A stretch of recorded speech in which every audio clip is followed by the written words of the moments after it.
আলাইকুম, সবাই কেমন আছেন? আলহামদুলিল্লাহ, আমরা সবাই ভালো আছি। আমি এই শর্ট ভিডিওতে যেটা কভার করব সেটা হচ্ছে আয়ারল্যান্ডে যারা বিজনেস ভিসায় আসেন তাদের কি কি ধরনের ডকুমেন্ট সাথে আনা প্রয়োজন ইনকেস কোনো ধরনের প্রবলেম ফেস করলেন এয়ারপোর্টে অথবা অন্য জায়গায়। সো সেটা আমি এখানে শেয়ার করব। সো চলুন জানা যাক। প্রথমত আপনাদের ডকুমেন্টের ভিতরে ভেরি ইম্পর্ট্যান্ট হচ্ছে আপনাদের পাসপোর্ট, ভ্যালিড পাসপোর্ট, অ্যাটলিস্ট 6 মান্থের থাকবে, 6 to 1 years থাকবে, ডেট থাকবে। নেক্সট হচ্ছে আপনাদের ভিসা, এটা তো আপনাদের পাসপোর্টে থাকবে। দেন আপনার লেটার অফ ইনভিটেশন ফ্রম আপনার কোম্পানি, আপনি যে কোম্পানি থেকে আসবেন সেখান থেকে একটা লেটার আনবেন যে আপনি এখানে বিজনেস পারপাস আসতেছেন।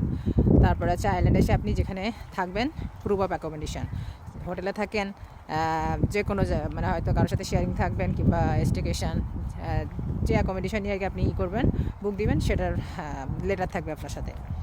দেন ফাইন্যান্সিয়াল প্রুফ, ব্যাঙ্ক স্টেটমেন্ট অথবা credit card, travel insurance covering করবে আপনার মেডিকেল এবং যদি ইনকেস ডিলে হয় সেটা।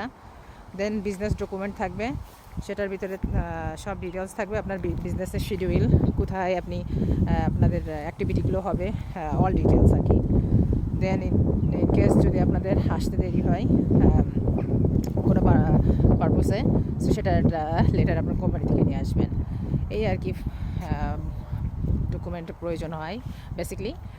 কারো কোনো প্রশ্ন থাকলে অবশ্যই জানাবেন। ভালো থাকবেন। আল্লাহ হাফেজ। আসসালামু আলাইকুম।